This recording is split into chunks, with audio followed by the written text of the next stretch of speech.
slide, the topic of the presentation is the hypertensive urgency and emergency and the clinical distinctions between both of these clinical presentations.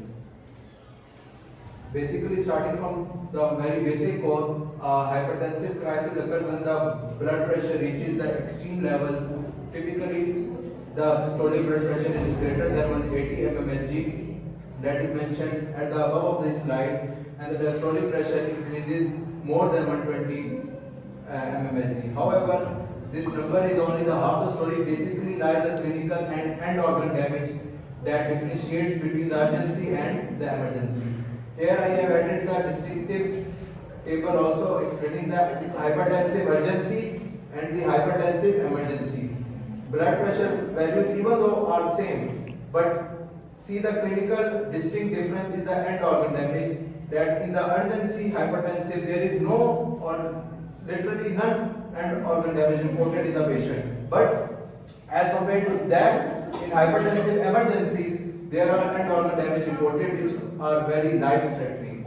Along with that, the symptoms in the urgency are also minimum, while in the emergency clinical presentation, the symptoms are very severe, including shortness of breath and chest pain. Along with that, the goal is in both of these cases is lowering the blood pressure, but we will clinically discuss that why in the urgency we will lower the blood pressure over 24 to 48 hours time period, but in the emergency scenario we will lower blood pressure immediately, but few exceptions still exist. The next slide is basically the mechanism involving in the hypertensive urgency and hypertensive emergency. The basically is the role of the autoregulation. This is the body's internal thermostat for the blood flow. And the kidneys keep the blood flow steady even if the blood pressure fluctuates to some level. The pathophysiology is that if a sudden spike of the blood pressure overwhelms the autoregulation system, endothelial stress occurs and the pre-thrombotic state starts to occur and the fibroid necrosis occurs, and in the end ischemia, that is end organ damage occurs. Next is the clinical presentation, that how a patient will be presenting in an OPD or ER with these symptoms, whether it is hypertensive urgency or whether it is an hypertensive emergency, a most critical topic in the CVS section. The big four scenarios are seen in the patient, starting from the basic core value, the brain. Hypertensive encephalopathy is seen along with stroke, and in the heart, acute coronary syndrome, heart attack, pulmonary edema, acute heart failure are also reported. Remember that these big fours are seen in the hypertensive emergency, not in the hypertensive urgency. And the kidneys injury AKI is also seen, and in the end I have made it red. The eyes, papilledema is also seen on fundoscopy, which is a swelling of the optic nerve, which is a classical sign of hypertensive emergency. Here I have added a ultra slide compiling all the presentation of the hypertensive emergency in just one diagram, showing that how does the brain hypertensive encephalopathy is included in it, and confusion, seizures, coma is occurring in the hypertensive emergency, and why in the heart acute coronary syndrome, acute heart failure, pulmonary edema is also occurring, AKI, acute kidney injury, and along with that the classical scenario of papilledema is also occurring. So all of these 4 points are the end organ damage which are only seen in the hypertensive emergency clinical presentation. Next is that we need to prove that whether there is or there is not an organ damage in a patient or not. For that, basic scenario is that fundoscopy, we will see whether the papilledema exists or not, hemorrhages of papilledema. On ECG, left ventricular hypertrophy will be seen, and in ischemia or infarction may also be seen, and along with that, on urine analysis, hematuria and proteinuria will also be seen, but the main clinical point is that all of these things will be seen in the hypertensive emergency, not in the hypertensive urgency. And in the end, serum creatinine values, which will also be depicting the kidney function, this blood test. In this, the creatinine will be rising. It means that kidneys are not filtering the waste properly. And in the end, the CT brain will not be done in all of the patients. Only in those patients we will prefer CT which has weakness on one side or which are in the confused state. Next, there is a clinical tip that if the workup is negative, that is no proteinuria is seen, no hematuria is seen, normal ECG is present, clear eyes are present, no papilledema is seen. It is a clinical scenario of the hypertensive urgency, and if opposite to that scenario the workup is positive, like that papilledema is seen, creatinine is seen, ST elevation on ECG is seen, then it is a clinical scenario of the hypertensive emergency.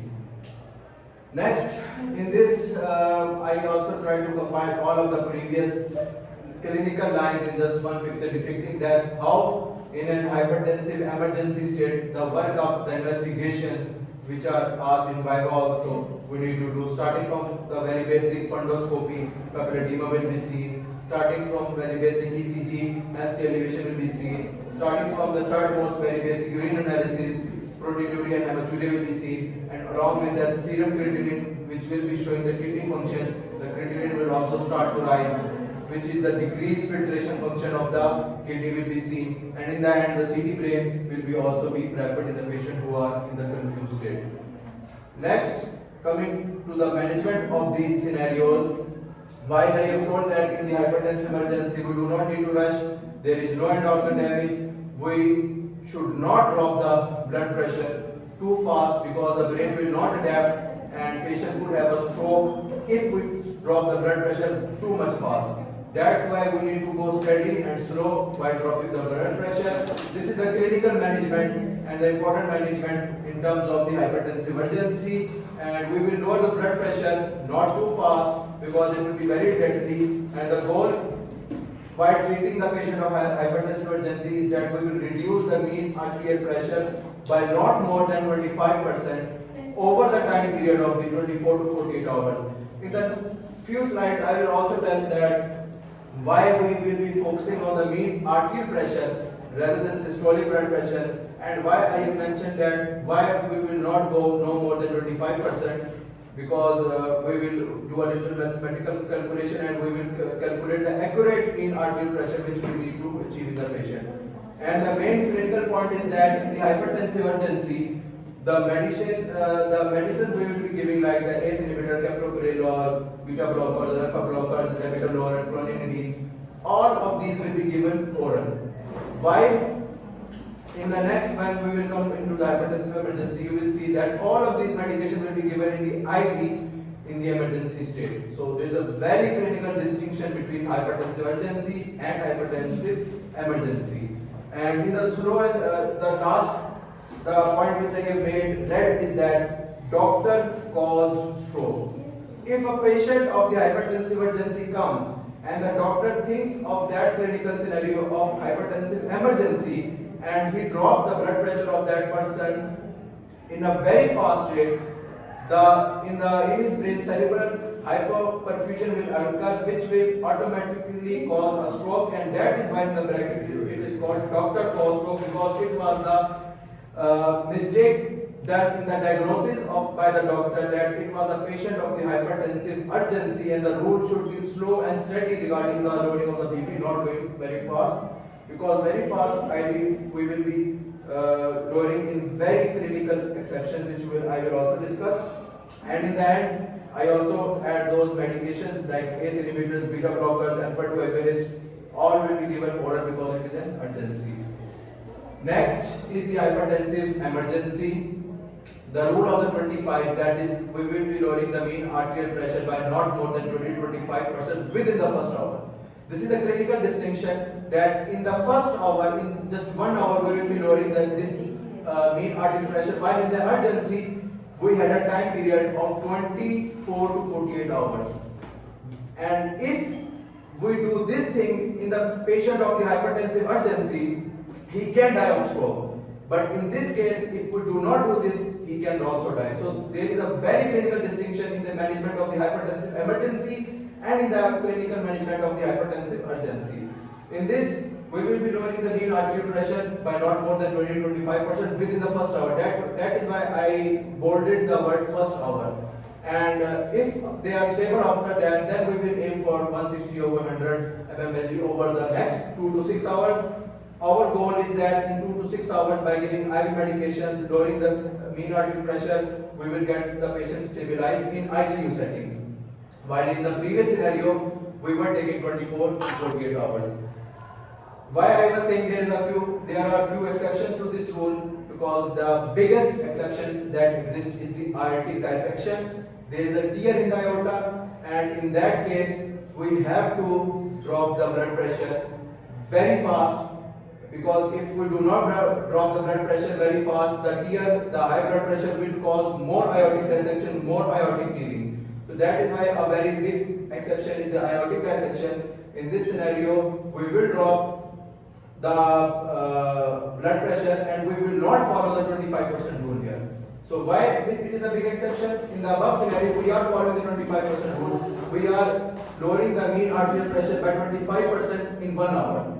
But in the aortic dissection, the aorta is already torn apart. The high blood pressure is crushing down the aorta. We cannot wait for first hour or 2 hours, because the aorta will be clear by that time. So that is why we will not follow the 25% rule scenario in just one exception, that is aortic dissection.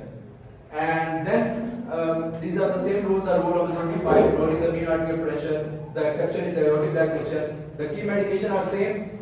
So, some I have added like sodium nitroprusside. It also causes vasodilation by nitric oxide, but cyanide toxicity can be occur if we give it for the long time.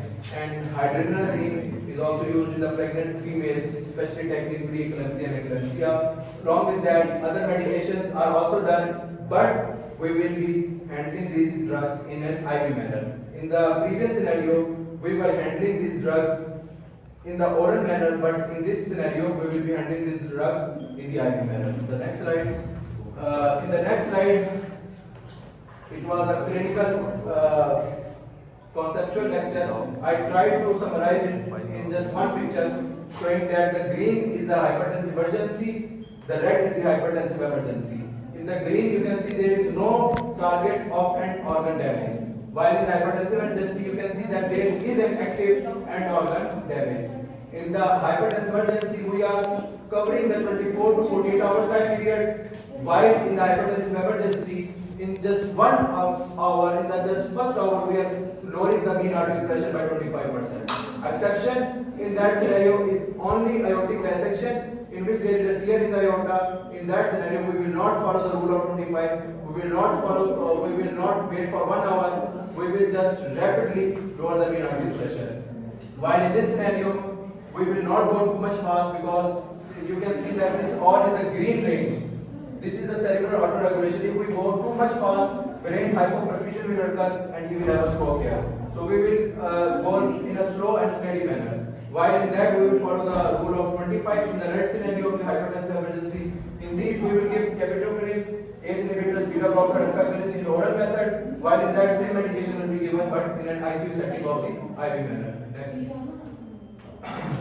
Explaining the high-tech drugs which we use here for the labetalol, what they do in the function, basically reviving the pharmacological aspect, that it's a beta blocker and alpha blocker. And why we gave alpha blocker? Because when alpha receptors were stimulating, they were squeezing the vessels, and when beta receptors were stimulating, they were increasing the heart.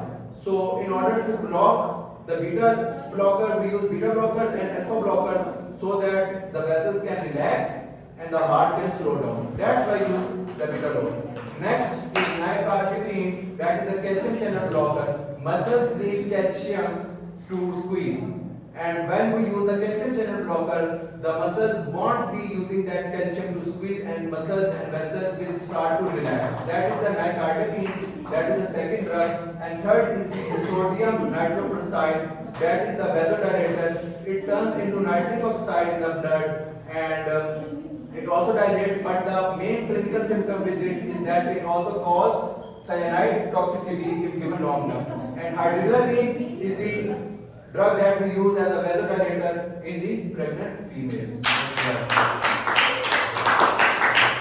In this scenario, there are 4 columns which are depicted the four drugs which are used in this scenario. One is the labetalol, which I have explained, the alpha and the beta blockers. The labetalol, how it acts on the heart and how it relaxes the vessels. Next is the nicardipine, which acts on the muscle stimulants, and it acts as a calcium channel blocker. And when the calcium channels are blocked here, the muscles get relaxed.